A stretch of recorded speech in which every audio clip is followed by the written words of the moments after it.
Well, here we are, hopefully near the end of our stay-at-home mandate. In our last lesson in your living room, I mentioned we'll be taking a look at how Roger Federer's forehand can help you with your golf swing. Before we take a look at that, I just wanted to say thank you to those of you that have sent in questions and comments on my previous videos. Many of you have been asking about golf exercises you can be doing. There's a great resource put on by the Titleist Performance Institute down in Carlsbad. I had the opportunity to spend some time down there with guys by the name of Greg Rose and Dave Phillips. They've put together a wonderful library of golf exercises and golf drills you can be doing both at home and at the golf course. Make sure you take a look at their website. So let's talk about Roger Federer's forehand. Let's take a look at it in a little bit more detail. Wow, is that pretty? It's a little short on the court, but it takes good skill to get that ball up and down. And look at the racket work of Federer. Straight up and over that ball. The slow motion on the forehand is great, isn't it? Oh my goodness. His forehand is lethal. There's his dad, Robbie.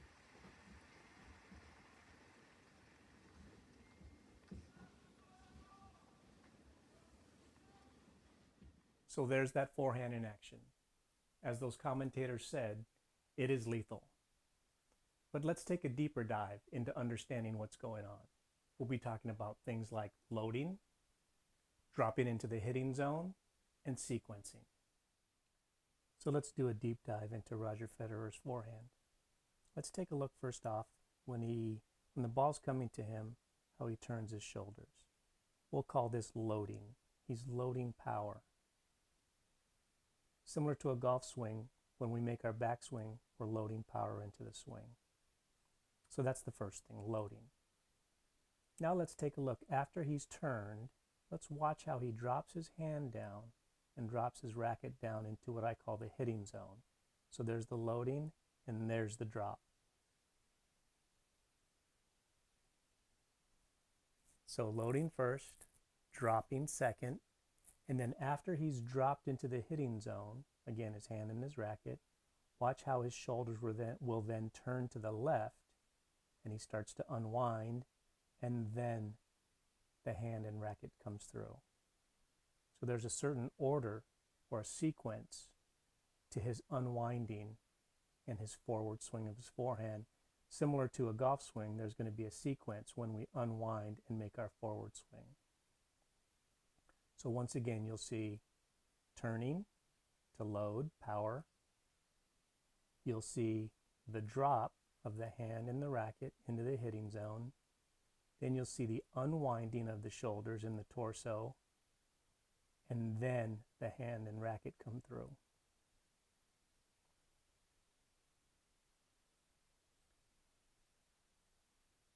Let's talk about how we can apply that to the golf swing.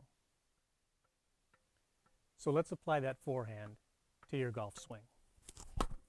So let's take a look at the 4 elements we identified in Roger Federer's forehand and apply them to the golf swing.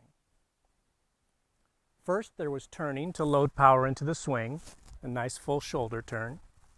Secondly, there was the drop of the hands in the club into the hitting zone. Third, we begin to unwind. Fourth, we fire the hands through and then on to the finish. So let's take a look at each of those elements in a little bit more detail. So let's talk about the basics of each of those elements, starting with the turn. What I want you to try to be able to do is turn your shoulders 90 degrees. Make sure your hips are turning and not swaying or moving sideways away from the target. So turning 90 degrees. One thing you can do to assist this, if you need to, is you can take your right foot and you can open it up or flare it out just a little bit, as you can see here, rather than having it perpendicular to the direction you're hitting. So I'll just turn that foot out. That allows me to turn my hip more and help me complete my shoulder turn. So that's one option if you need that.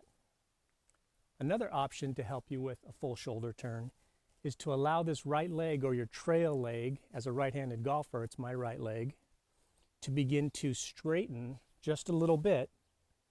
You'll see it from a side view. rather than keeping it flexed. So it can straighten a little bit, and that also can help you make a nice full shoulder turn. One thing you want to be careful with that straightening of the trail leg is that it doesn't push your upper body towards the target in what we call a reverse tilt. So, first element, 90-degree shoulder turn. So the second element, the drop. We've made our nice turn. Now what we want to do is drop our hands in the club into the hitting zone before we unwind, begin to unwind the torso. One of the biggest mistakes I see for swing path is that for the swing after we've made our turn, people will begin to unwind before the drop. And you can see how my hands are starting to go out. And then I get this over the top move. So we want to get our hands in the club to begin to drop before we unwind. Just that little bit right here makes all the difference in the world. Element number 3, beginning to unwind. We've got our turn. We've got our drop. Now let's talk about that just a little bit more. When I drop, let's try to quantify that a little bit. I want my right elbow, as a right-handed golfer, to be down by my rib cage. If I look at my left arm, it's sort of by the middle of my torso. It's not up here by my shoulders as I begin to unwind. So I'm going to get my drop. Now as I begin to unwind, I'm turning to the left. For me, I almost think more of my hips turning. And when I do that, I feel pressure of my torso pushing into my left arm. So my left arm gets pinned against my body even more. That's a very important sensation you want to try to feel. Again, that over the top move, that left arm is moving away from the torso.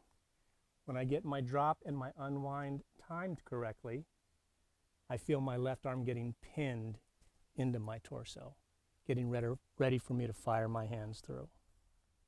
Okay, we've sequenced our first 3 moves.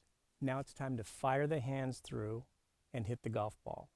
So again, turn, drop, begin to unwind, let that pressure build against your left arm as a right-handed golfer, and then fire the hands through. Momentum will bring you to your finish. Here's what it looks like all together.